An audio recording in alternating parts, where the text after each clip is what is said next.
course, we're here for Slap News with Alex Behunin, MMA reporter and storyteller. Alex, this is your first time joining us here on Slap News. For people that don't know you, can you give me a quick 60, 90-second breakdown kind of your background and what you've done in journalism? Yeah, man.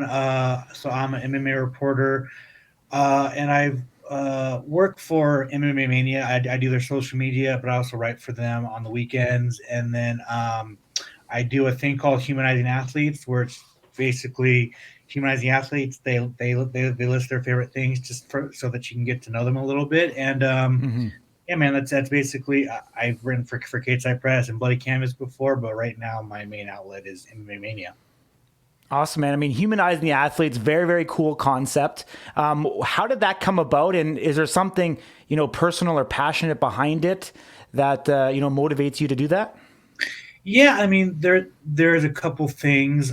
Number one is when I started doing it, there's this thing where people only see the fighters as like these caged animals, right? And Mm-hmm. that's a lot of the fans just see a fighter fight, right? They don't see them go through training camp. They don't talk to them after the fight. They don't see them anywhere. They just see them do an interview, enter the cage, and fight. And Mm-hmm. then from those glasses that might just think like they're just not human. They're just these savages, right? Which they are, but I wanted to kind of go a little bit you know beyond that. And so that's kind of like how I came up with the idea, to Yeah. kind of just let people know who they are a little bit more and kind of relate to them on that level. But also, Mm-hmm. I always just want to know what's somebody's favorite movie, right? Like that's kind of how I get to gauge who you are a little Yeah. bit. And Yeah. so Yeah. that's Yeah. kind of like what how I started was like, I just want to know your favorite movie, and it kind of just evolved from there. Very cool. Very cool. I'm sure, you've been around the game for quite a while now. I'm sure you've seen technology evolve. You've seen, access to the fighters evolve, obviously creating their own social media accounts, the platform changing, from early YouTube days to Facebook, Instagram, now, TikTok, Snapchat, stuff like that. And also, I mean, on the journalism side, you've seen guys that had traditional journalism schooling, to, jerk offs like me who are a content creator and have no education whatsoever. Right, Do you right. think the industry has changed for the better or for the worse? That's a tough question, man. I think it's a little bit of both. I do think that it's a lot easier to break in a sense Hmm. nowadays with social media being so big and so many avenues to go about it. But then again, on the flip side, like you said, like anybody can do it, right? And I went to Hmm. school and got a journalism degree, which I probably wasted 4 years of my life doing that. But at least I know the basics and I know something. But there's a lot of people in the industry that have no education, have no idea about journalism, and then just kind of was like, I like fighting. I'm going to interview these guys. I'm a journalist, right? So Hmm. it's a very fine line, right? And Yeah. the thing about it is that if that person who doesn't know anything about it kind of fucks up, then people group everybody and like all MMA media sucks, all journalism sucks, blah blah blah blah. It's like no, like that dude sucks. Like that dude's unprofessional. Hmm. Why loop everybody into that, right? So, I, so yeah, so I don't know. I'm kind of like I do like that anybody can if you want to cover this sport, you can, right? Like there's so many avenues to do it. The thing about Hmm. it, this is the only this is about the only sport that you can kind of do it about do this because try doing that with the NFL, NBA. It just you're not going to be able to do it. Like you have no access to the athletes. All you're doing Hmm. is giving your thoughts and your reflections and you're kind of doing recaps. You know what I'm saying? So MMA is definitely still a wild west when it comes to everything. But Hmm. I think there is positives and negatives to it. Yeah. I mean, I think definitely the art of storytelling has been lost in the entire thing. As you said, technology has kind of come a long way, but the human thought process of how do you develop a story, how do you tell that story, and how do you actually bring it, edit it, deliver it to the market, is one of those things that are definitely far and few between. You see a lot of outlets, like you said, just reposting results, rehashing or recutting, montaging some of the post-fight interviews, but they really lack, something like you're doing, like the humanizing of the athlete and telling the story and stuff like that behind it. You touched on it as well about saying the media is bad. Obviously, Dana White has, said for a number of years now that, he doesn't, for lack of a better term, give a fuck about the media. Do you take that personally at all when you're in the room and he's saying that stuff in the press conference, or do you just feel like it is what it is at this point? I mean, I've been hearing him say that for 20 years, right? So like Yeah, I don't take it personally.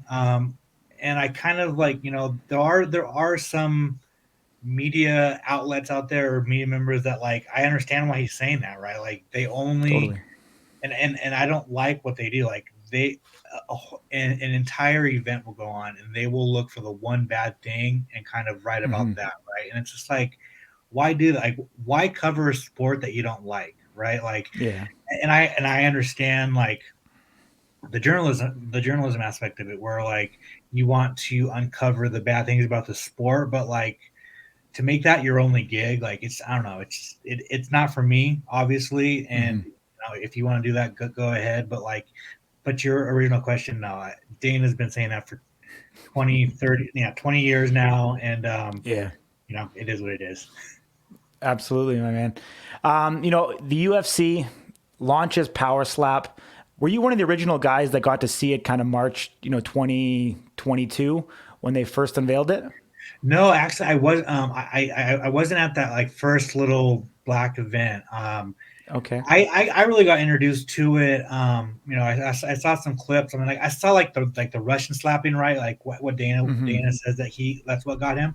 But Yeah. what really got me was I watched the entire season of the first Power Slap reality show, and that's what kind of Hmm. got me invested because I knew all the guys. I knew like that's just what got me. Like that's kind of what I mean. Yeah. Originally, that's what got me into mixed martial arts was the original Ultimate Fighter, right? So I was just like, before I judge Power Slap, I want to give it a chance. I want to watch this show and see what it is, right? So I Hmm. watched the show and I really enjoyed it. To be honest with you, I really liked it. And then I went to the first Power Slap event, and it was crazy, man. Like it Totally. was it was a very it was a spectacle, and so yeah, man, and ever since I've been following it. Yeah. I mean, obviously the MMA crowd, I mean, I'm sure you're right probably on the front line too. As you started kind of following and covering Power Slap, I'm sure you're seeing just like everybody else, in the media is that, the hardcore traditional MMA fan is having a hard time getting around Power Slap. Why do you think that is? Yeah, man. One, I think that the UFC is trying to shove it down people's throats, and that just does not work. And I understand why they're trying like to market like that, but like Hmm. I feel like by now it's the second event, the third event that's coming on. They've had a reality show. I feel like by now they can kind of branch off and kind of like I think the people that like Power Slap are going to watch it, Hmm. ones that aren't going to watch like and then they'll find and then like the people that aren't sure about it will maybe check it out again, but like the people that are not going to watch it are not going to watch it. And then so for the UFC to put Power Slap on their YouTube channel, on their social media accounts, and just shove it down your throat, that's what Hmm. really pisses people off. And then on top of Hmm. it, just the fact that like being a martial arts fan, the first thing you're taught in martial arts is to defend yourself, and then Power Slap Hmm. you can't defend yourself, right? So like that, just that itself, I think turns Hmm. people off about it. Yeah. No, I mean, I definitely agree with you to a sense. I mean, also from being a, business person, I understand that you have a captive audience, you have an email list, you have an audience, that is tuned into combat sports. So I can understand why they're doing and trying to get, Power Slap on its way. I think as you're right, coming into this second, third event, at some point the league is going to have to stand on its own and do its own. And, I just seen again, like a lot of the Power Slap fighters are, resharing their profiles that are on the UFC website. So I can definitely understand it and respect that point in that side. And I almost view it just myself as well as kind of being a different demographic. I mean, if you look at people that are 45 and older, they still love boxing. You get that MMA guy right now that's 30 to 45, and they love that, and they hate boxing, they hate power slap. But I would challenge anyone like 18 to 30 years old who's seen power slap. There's a better than likely chance that they're digging it right now. Well, So yeah. just a matter of segmenting it out, in regards to that, I think is interesting. But like, do you think there's anything that power slap can do and or their fighters, to try to help change some of that sentiment? We know, bare knuckle boxing, bare knuckle MMA. I mean, yes, you can defend yourself, but you're not going to defend it all. So you are taking unprotected blows also. I'll go back to my original question on that, but like anything that they can do to try to change right now the public sentiment that's going against them. I don't know. I have no idea. I think it's going to be a niche audience for a very long time. Like, I think you either like it or you don't like it, right? Or you're like kind of curious and like you tune in for like the highlights of it, right? Like, I don't, Yeah. I don't think the UFC's like UFC is powerful, right? Like, I just don't think they have enough power to like force people to watch it or like it, and like, Yeah. I think like them just continuing to put on events. I think more like and people seeing it on social media, like you said, like a few minutes ago, man. Like social media is very very powerful, and most people live on social media. So like I think them putting the events on Rumble Yeah. is probably the best thing that they could do, just because it's free. It's free on that app. It's on a streaming app, right? You know what I'm saying? So like, Yeah. but like as for like what they can do, I don't know. I don't know the answer to that question. I think right now it's just like they got a certain hardcore audience, and they're going to rely on that audience to tell people or to try and share it or trying to push it. You know what I'm saying? Like, but Yeah. I think the UFC trying to push it on their brands, like I think it hurt them more than it tried to help them, because it really turned people off, because they're like, no, like I do not want to watch this. I like the UFC. Don't pushed it down our throats, and they kept doing it, doing it, doing it, doing it. Plus, it just started off on a bad note. Like, people don't like Dana White. Dana White attached himself to this thing. So of course, like it already started out on a bad note. Where you know what I'm saying? Like, so Yeah. yeah, it's already. I mean, it's behind the eight ball in some sort in like some aspects of it, but on the flip side, like it's crushing it on social media, and anybody that says Totally. like it's failing is fucking lying, because like go look at those social media numbers. It's Totally. crushing it. It's crushing it. Totally. I can ask you a two-part question. One, do you think Dana White and the UFC are actually the right people to be promoting, slap fighting? And secondly, what's your raw, honest truth about power slap being part of International Fight Week? Um, I do think that the UFC and Dana White behind it is a good thing in a sense, because they were the ones that got MMA popular. Like, if it wasn't for Dana White, who knows where MMA would be today? Like, like of course Pride was like thriving, but like who knows? Like who knows where this whole thing would be? Like they were the ones that got the Ultimate Fighter, got MMA going. Like they jump started it. So like I understand. So like why doubt Dana White and the Yeah. UFC for trying to push this thing? I just don't know what the ceiling is for Power Slap. You know what I'm saying? Like even me, like I like Power Slap. I like watching it.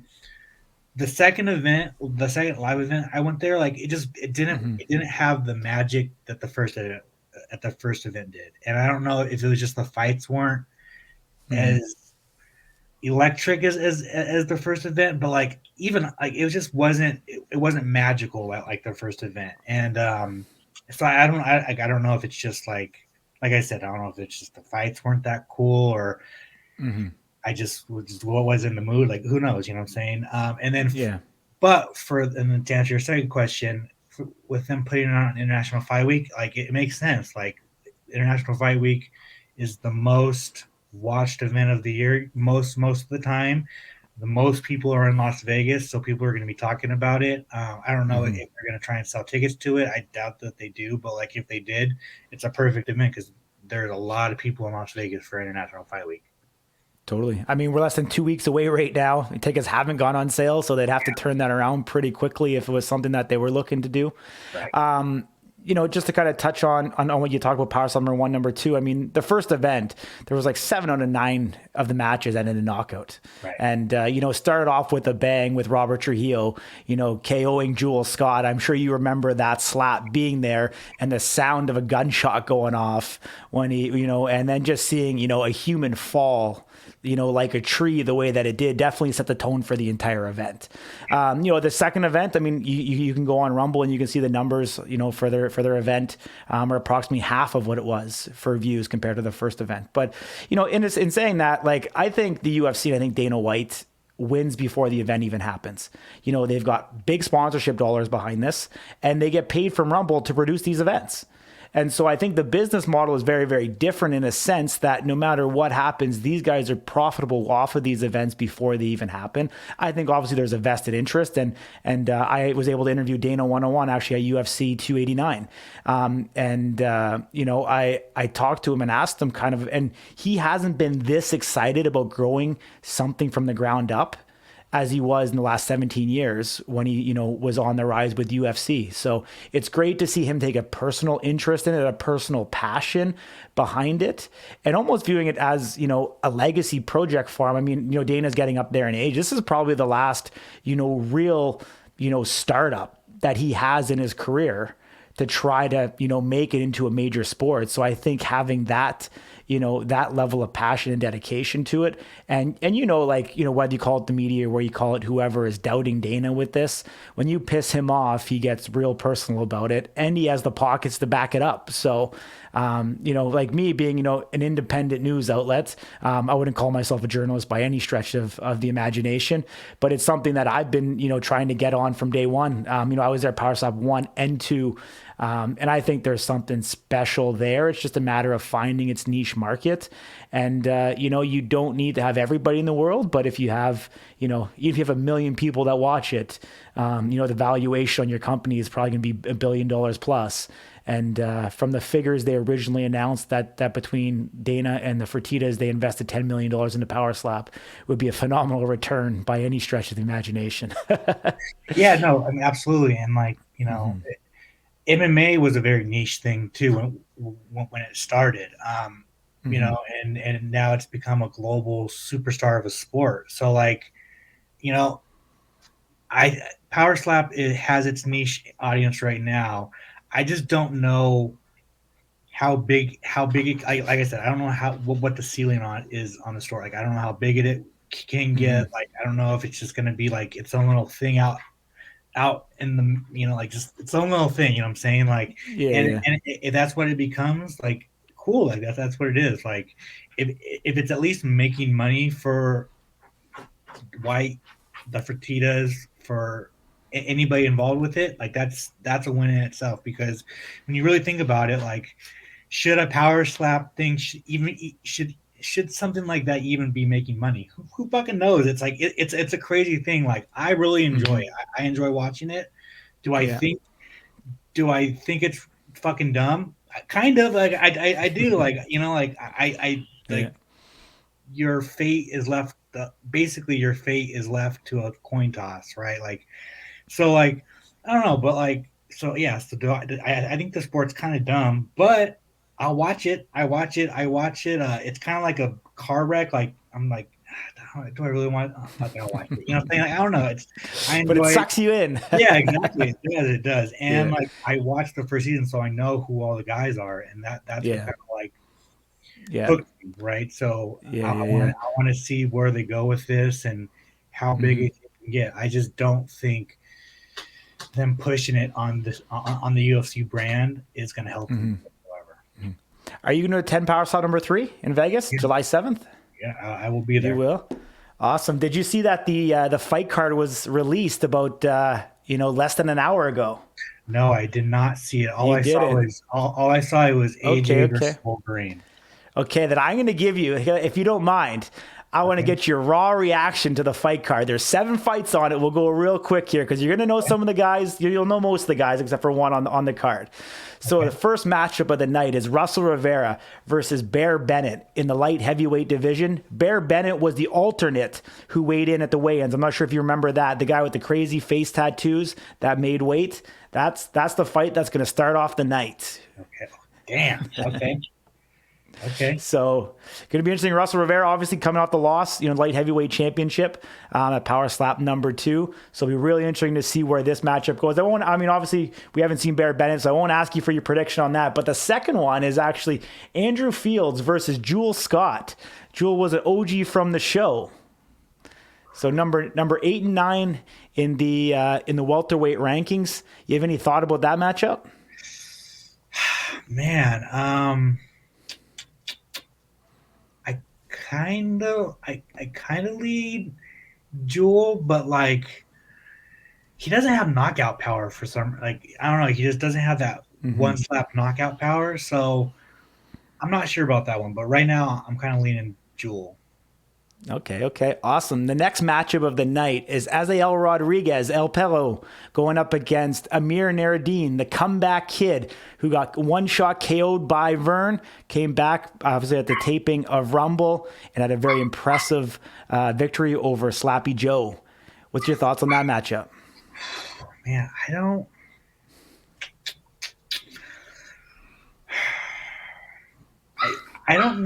Man, that one's a tough one. I Yeah. I mean, you kind of have to think that it might be Oziel, but I kind of don't want to doubt Amir. Have you been seeing Amir on social? Yeah, yeah. Like I don't He's know. he's talking pretty highly right now. Yeah, so, yeah. I mean, Oziel has the experience with it, but I feel like Amir has the power.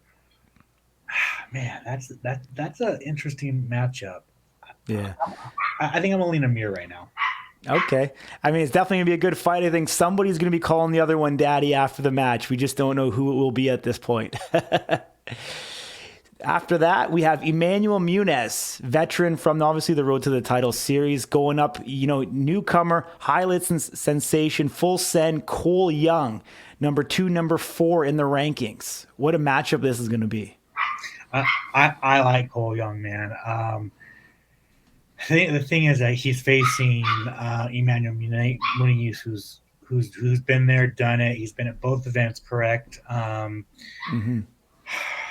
I mean, so there's the experience versus the non-experience, but I'm running Cole Young, bro. I think he has the capabilities of being like a real star in Power Slap.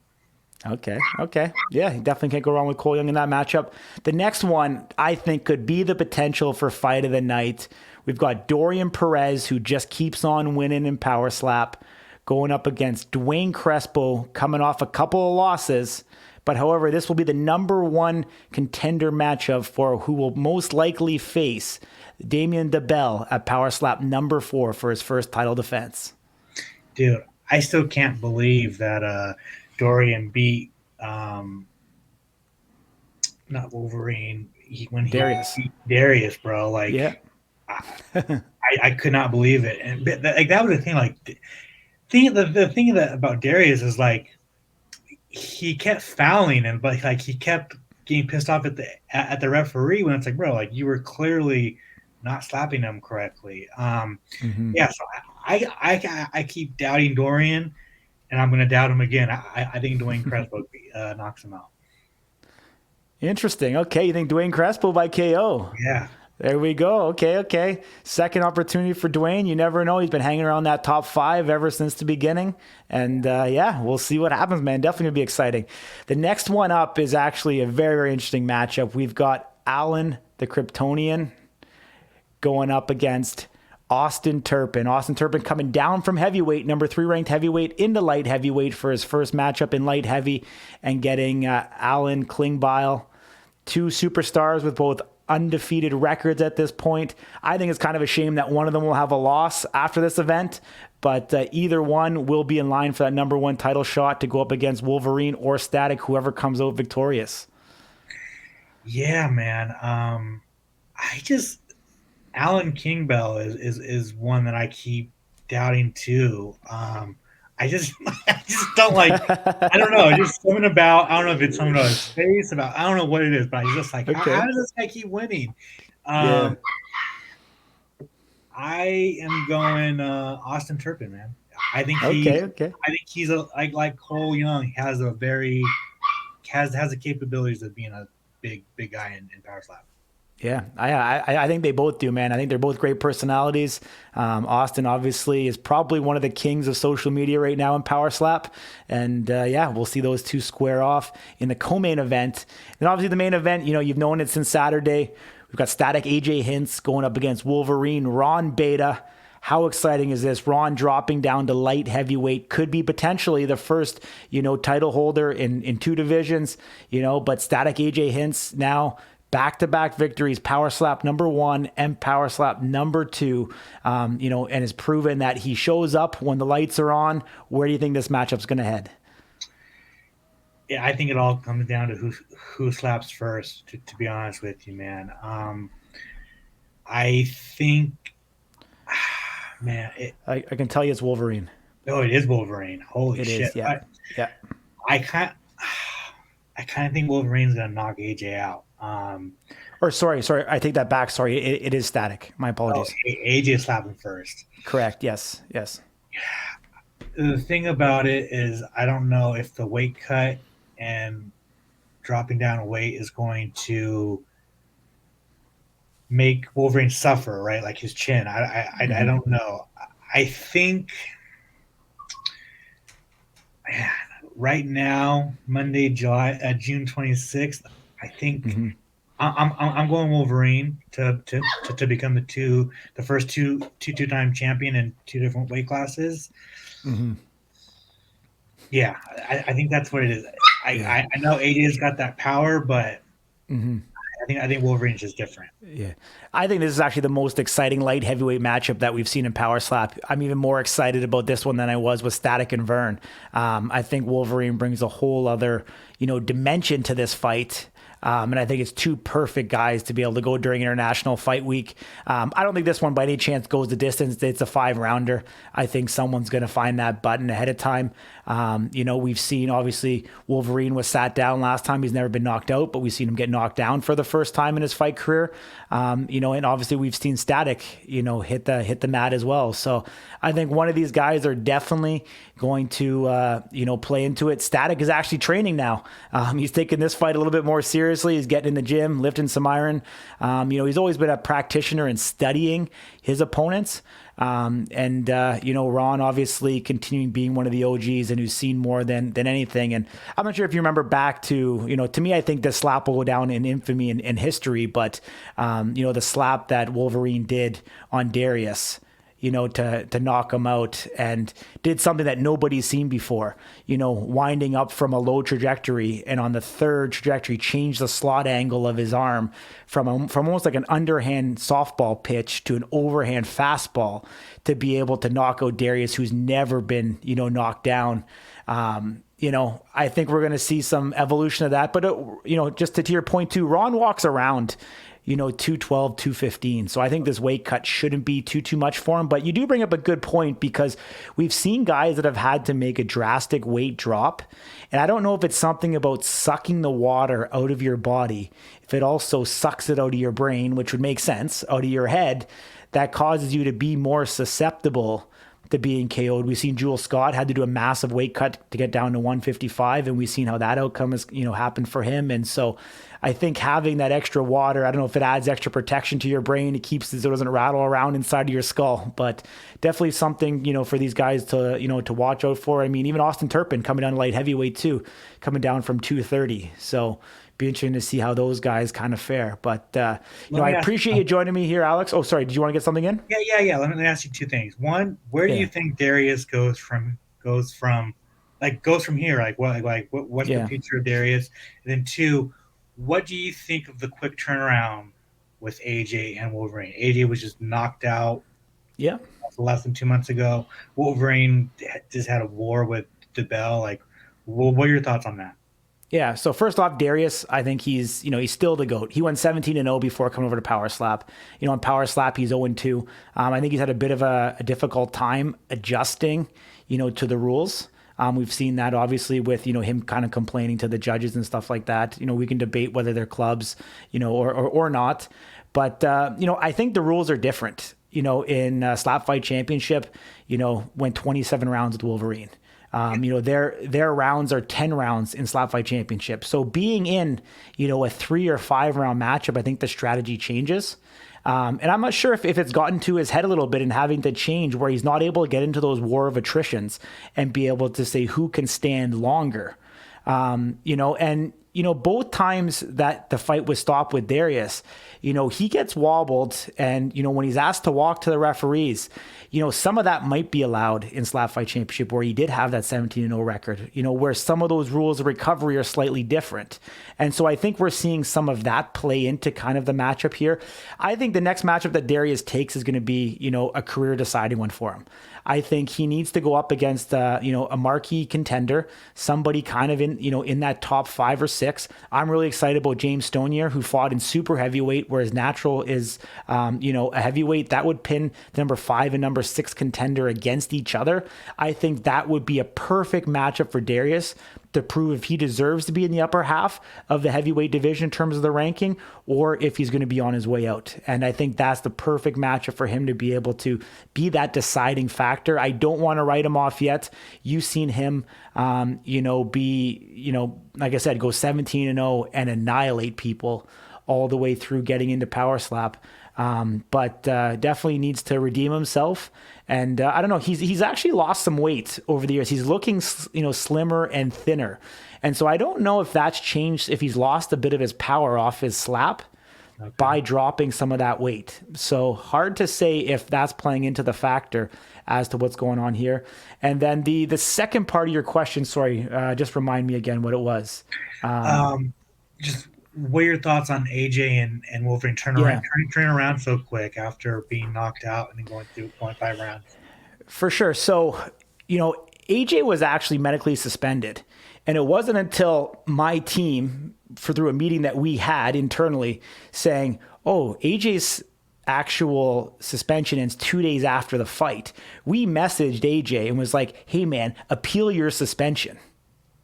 And from that, AJ reached out to the brass at Power Slap and said, hey, can I get this, can I get doctor's clearance? Can I go through the process to try to get this reverted? Which they were able to successfully do. Otherwise, we wouldn't have seen an actual title match on this International Fight Card Week. So, and you can ask Static that. He'll tell you that it was my team that tipped him off on it to start that process, to actually happening. These guys kind of alluding to, kind of talk about being barbaric, and you may think it's dumb, but like these guys are making real money now. They're making life-changing money, and they're willingly wanting to do this to collect these paychecks. And I've seen firsthand that some of these fighters now are relying on these paychecks to provide for their families. The quick turnaround obviously means more money for these guys. I think the quick turnaround also allows these guys, something that I've been a big advocate about is these guys becoming actual professional strikers, not being bare knuckle guys, MMA guys, strikers, taking fights in all these other places. Like some of these guys, are taking fights in between in MMA. And so they are still, but that is because they love it, but 2, because they need to financially, provide for their families. And so I think the quick turnaround actually solidifies this more, that these guys can do it full time. And I think the argument goes where, if you are a clear mind and the doctors medically clear you, just like in MMA, you can appeal your suspension, then I think there's no harm in doing so. I also think that it also becomes, now you pretty much go into, your quote unquote fight camp right away, and I think it's going to be good because I think there was a bit of too big of a gap between Power Slap 1 and 2. Where some of the fanfare and interest actually dropped off. Even though we're getting one fight every week on Rumble, that's great. We have something to talk about Wednesday. You maybe have something to talk about Thursday. But then Friday to Tuesday, there's nothing again. And so by bringing it back, brings the storylines in again, keeps it relevant. And like I said, I think it's good for these fighters because they voluntarily, I mean, both Static or Wolverine didn't have to accept the fight if they felt that they weren't medically cleared and able and ready to go. But they both want to throw it down. They want to make those paychecks of being a headliner. And, me here on the media side will take it any day. Gotcha. Awesome. Well, thanks for answering that. Yeah, absolutely, man. I appreciate you joining me. I want you to drop your social handles for me where people can check out your work. And honestly, dude, real excited to see you down there for International Fight Week. Yeah, man. Of course. Thank you for having me. I really appreciate it.